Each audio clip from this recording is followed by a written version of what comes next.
Durante años, en Colombia se habló de un hombre capaz de poner de rodillas a un país entero. Un sujeto que mezclaba el discurso del benefactor con la brutalidad de un jefe criminal dispuesto a hundir a cualquiera que se interpusiera en su camino. Para muchos, fue el patrón que ayudaba a los pobres. Para otros, el terrorista más sanguinario de la historia del país. Esta es la historia de cómo Pablo Emilio Escobar Gaviria pasó de ser un joven ambicioso en un pueblo de Antioquia a convertirse en el narcotraficante más temido del planeta, y de cómo ese imperio construido sobre sangre, cocaína y miedo terminó derrumbándose de la forma más violenta posible. Todo comienza en la Colombia de mediados del siglo XX, un país sacudido por conflictos políticos, violencia bipartidista y profundas desigualdades sociales. En las zonas rurales, los campesinos sobrevivían con lo justo, atrapados entre el abandono del Estado y la presencia de grupos armados que se disputaban el territorio. Antioquia, y especialmente el Valle de Aburrá, empezaba a transformarse. Medellín crecía como ciudad industrial, pero también como escenario de migraciones masivas, barrios informales y oportunidades torcidas. En las laderas y pueblos cercanos, muchos niños crecían viendo que el camino más rápido para salir de la pobreza no estaba en los estudios, sino en el contrabando, el robo y, años más tarde, en un polvo blanco que cambiaría para siempre la historia del crimen organizado. Pablo Escobar nació el 1 de diciembre de 1949 en una zona rural de Río Negro, Antioquia, y creció en un entorno humilde, marcado por la precariedad. Su padre era campesino, su madre maestra de escuela. En teoría, tenía frente a sí el camino clásico: estudiar, trabajar duro y tratar de conseguir un empleo estable. Pero el entorno donde se formó era cualquier cosa menos estable. Violencia, corrupción, gente armada controlando caminos y pueblos y un Estado débil que casi no se veía. En ese contexto, la idea del más fuerte se imponía como regla de vida. Y Escobar aprendió esa lección muy pronto. Según contaría su propia madre, desde niño mostró una mezcla peligrosa de picardía, ambición y liderazgo. No era el típico chico conformista. En la adolescencia, junto a su primo Gustavo Gaviria, empezó a montar pequeños negocios en el liceo antioqueño. Rifas, venta de exámenes, intercambio de cómics, incluso préstamos de dinero a sus compañeros a cambio de intereses. Más que un estudiante, parecía un pequeño empresario en formación, siempre buscando la forma de ganar algo extra. Pero esa creatividad pronto empezó a desbordar los límites de lo legal. A finales de los años 60, al terminar el bachillerato, Escobar no logró entrar a la universidad. Probó oficios varios, pero entendió rápido que los trabajos honestos no le daban ni de cerca el estilo de vida que imaginaba. Comenzó con robos menores, tráfico de autopartes robadas y un negocio tan macabro como rentable: el contrabando de lápidas, profanando tumbas para revender mármoles y materiales. En un país donde la línea entre delincuencia común y crimen organizado era cada vez más delgada, Escobar estaba dando sus primeros pasos hacia el lado oscuro. El punto de quiebre llegó cuando él y Gustavo conocieron a un contrabandista experimentado, Alfredo Gómez López, conocido como Don Capone. Era un hombre con redes en el mundo del contrabando de cigarrillos, licor y otros productos, que vio en el joven Pablo algo distinto. Una ambición desmedida y una frialdad poco común. Primero los usó como guardaespaldas y mensajeros, después como socios. Con él aprendieron la lógica del negocio ilegal a gran escala: sobornos, rutas, contactos en aduanas y puertos. Escobar entendió que el contrabando era más que un delito menor. Era una industria paralela al Estado con sus propias reglas y jerarquías. Pero a mediados de los años 70 apareció en el mapa un negocio mucho más lucrativo y mucho más peligroso: Mientras en Estados Unidos y Europa las drogas sintéticas como el LSD comenzaban a perder protagonismo, una nueva sustancia venida de la hoja de coca empezaba a popularizarse entre jóvenes adinerados, empresarios y consumidores de todo tipo: la cocaína. Era fácil de transportar, generaba una adicción feroz y dejaba ganancias descomunales. Lo que para muchos era solo una moda de ricos, para tipos como Escobar se convirtió en una oportunidad histórica. Pese a las advertencias de Don Capone, que veía la cocaína como un salto demasiado arriesgado, Pablo y Gustavo decidieron romper con su antiguo jefe e ir por cuenta propia. Compraban la hoja o la pasta base en países como Perú, Ecuador y Bolivia, donde era más barata. La procesaban en laboratorios clandestinos en Colombia y luego la enviaban a intermediarios que la colocaban en ciudades de Estados Unidos y Europa. Era un negocio perfecto desde el punto de vista criminal. Alta demanda, poca oferta y enormes márgenes de ganancia. En poco tiempo, aquellos jóvenes que habían comenzado robando lápidas se convirtieron en proveedores clave del nuevo oro blanco. El negocio creció tan rápido que ya no bastaban pequeños laboratorios y cargamentos aislados. A finales de los años 70, Escobar y sus socios dieron un paso más: organizar todo un entramado criminal con estructura empresarial. Nacía el Cartel de Medellín, una red que agrupaba a productores, transportistas, sicarios, lavadores de dinero y contactos políticos y militares. Entre sus socios estaban nombres que después se volverían sinónimos de terror: los hermanos Ochoa, Carlos Leder, Gonzalo Rodríguez Gacha y Griselda Blanco, entre otros. La organización controlaba laboratorios, pistas clandestinas, rutas aéreas y marítimas, y, sobre todo, una red de corrupción que le permitía operar casi con impunidad. Las cantidades de cocaína que comenzaron a mover eran escalofriantes para la época. Cargamentos de decenas de toneladas salían desde Colombia rumbo a Estados Unidos, donde el kilo se vendía por decenas de miles de dólares. Esa lluvia de dinero convirtió a Escobar en muy pocos años en uno de los hombres más ricos del planeta. Pero su verdadera fortaleza no era solo económica, era política y social. Compró voluntades en la policía, en el ejército, en juzgados y en oficinas públicas. Colocó abogados, contadores y testaferros en todos los niveles. Y no se limitó a Colombia. Según informes de la época, también logró infiltrar contactos en agencias extranjeras y redes internacionales, creando una especie de escudo de protección alrededor de su imperio. El patrón, como pronto empezaron a llamarlo, controlaba Medellín y buena parte del país con una mezcla de miedo, lealtades pagadas y favores. En los barrios populares financiaba canchas, casas y mercados. Se mostraba como un hombre sencillo que caminaba con suéter y jeans, que hablaba con la gente y repartía billetes. Pero tras esa fachada se escondía una máquina de muerte perfectamente aceitada. Es aquí donde surge una de sus frases más célebres y siniestras: plata o plomo. O aceptas el soborno o recibes las balas. Para sostener ese modelo, Escobar organizó un ejército privado de miles de sicarios. En el círculo más cercano estaban sus hombres de confianza, encargados de su seguridad y de los trabajos más delicados. Bandas enteras, como la temida de Los Priscos, se especializaban en asesinatos selectivos, atentados y cobros de cuentas pendientes. En los niveles más bajos, jóvenes de barrios pobres aceptaban matar por sumas que, para ellos, eran una fortuna. El mensaje era claro: nadie estaba a salvo si se interponía en los objetivos del cartel, ni políticos, ni jueces, ni policías, ni periodistas. Paralelamente, el patrón levantaba un patrimonio que parecía salido de una película. Colecciones de autos de lujo, motos exclusivas, mansiones en Colombia y en el extranjero, fincas con lujos absurdos y caprichos millonarios. Una de sus propiedades más célebres fue la Hacienda Nápoles, un gigantesco terreno en Antioquia con pista de aterrizaje, lagos artificiales, zoológico con especies exóticas, mansiones, piscinas y hasta una avioneta en la entrada que recordaba el primer gran envío de cocaína.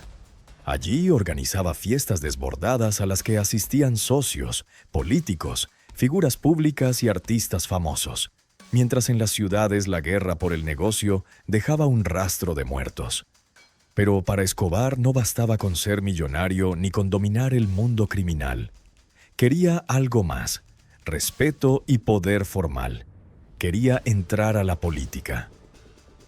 A principios de los años 80, aprovechando su imagen de empresario exitoso y benefactor de los pobres, comenzó a financiar proyectos de vivienda, canchas deportivas y obras comunitarias. No era caridad desinteresada, era inversión política.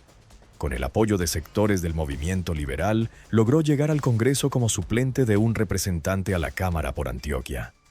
En las fotos de la época se le ve con traje, posando como cualquier político tradicional, mientras su verdadero negocio seguía creciendo en las sombras. El choque frontal llegó cuando el ministro de Justicia, Rodrigo Lara Bonilla, decidió desenmascararlo. Con información de organismos de inteligencia y del periódico El Espectador, dirigido por Guillermo Cano, Lara expuso en público el pasado criminal de Escobar, incluyendo registros de su captura por narcotráfico en 1976. La imagen del filántropo se resquebrajó. Acorralado por las pruebas, Escobar terminó saliendo de la política, pero no aceptó la humillación. Lo que siguió fue un punto de no retorno. En 1984, después de una intensa confrontación política y mediática, Rodrigo Lara Bonilla fue asesinado a tiros en Bogotá. Detrás del crimen, según las investigaciones, estaba la mano de Escobar. Ese asesinato fue un mensaje brutal para el Estado colombiano. El cartel de Medellín estaba dispuesto a matar a cualquiera que se interpusiera en su camino, incluso a un ministro. A partir de ahí, la confrontación entre el patrón y el Estado escaló a niveles de guerra abierta. La respuesta del gobierno fue acelerar los acuerdos de extradición con Estados Unidos, con el objetivo de que los grandes capos fueran juzgados fuera del país. Para Escobar, la palabra extradición se convirtió en una amenaza casi personal. No temía a la cárcel en Colombia, donde sus contactos y dinero podían seguir operando, pero sí a pasar el resto de su vida en una prisión norteamericana. De esa obsesión nació un lema que marcaría los siguientes años: preferimos una tumba en Colombia a una cárcel en Estados Unidos. Se creó el grupo de Los Extraditables, un bloque de narcotraficantes que asumió como misión principal evitar a toda costa que la extradición se aplicara. Sus métodos superaron todo lo que Colombia había visto hasta entonces. Periodistas, candidatos presidenciales, jueces y funcionarios que defendían la extradición se convirtieron en objetivos militares. Cayeron figuras como Guillermo Cano, director de El Espectador, y más adelante el candidato presidencial Luis Carlos Galán, asesinado en 1989 durante un mitin, en un crimen que sacudió al país entero. La guerra no se quedó en asesinatos selectivos. El terror se masificó con atentados que buscaban presionar al Estado a través del miedo colectivo. Explosiones de carros bomba en ciudades, el ataque con explosivos al edificio del DAS en Bogotá y el derribo en pleno vuelo de un avión comercial de Avianca, donde murieron más de 100 personas, fueron algunos de los actos más atroces asociados al cartel de Medellín. Los policías tampoco se salvaron. Se ofrecían recompensas por cada agente asesinado, incentivando una cacería de uniformados a sangre fría. Ante ese escenario, el gobierno colombiano, con apoyo de Estados Unidos, decidió organizar una respuesta extraordinaria. A finales de los 80 se conformó el Bloque de Búsqueda, una unidad élite con un único objetivo: localizar y capturar a los miembros del cartel de Medellín y, en particular, a su líder máximo. Era una guerra sin declarar oficialmente, pero presente en cada calle, con operaciones, seguimientos, escuchas y enfrentamientos en todos los niveles. Mientras el Estado avanzaba, surgieron también enemigos desde el propio mundo criminal. El cartel de Cali y otras organizaciones, cansados de los métodos de Escobar que ponían al país y al negocio bajo un nivel de presión insostenible, comenzaron a disputarle el control del mercado. Esa rivalidad derivó en una guerra entre narcos que incluyó atentados dirigidos contra la familia de Escobar, como la explosión de un carro bomba frente al edificio Mónaco, donde vivían su esposa e hijos. El mensaje era directo. El patrón ya no era intocable. En medio de ese fuego cruzado, el imperio del cartel de Medellín empezó a resquebrajarse. Algunos socios cayeron abatidos en operaciones militares como Gonzalo Rodríguez Gacha, alias El Mexicano. Otros, como los hermanos Ochoa, terminaron entregándose a la justicia, buscando negociar penas más bajas y, sobre todo, evitar la extradición. Lo que alguna vez fue una organización cohesionada y aparentemente invencible, ahora era un entramado desgastado y perseguido por todos los frentes. Acorralado, Escobar optó por una jugada que muchos consideran maestra y otros simplemente una maniobra desesperada.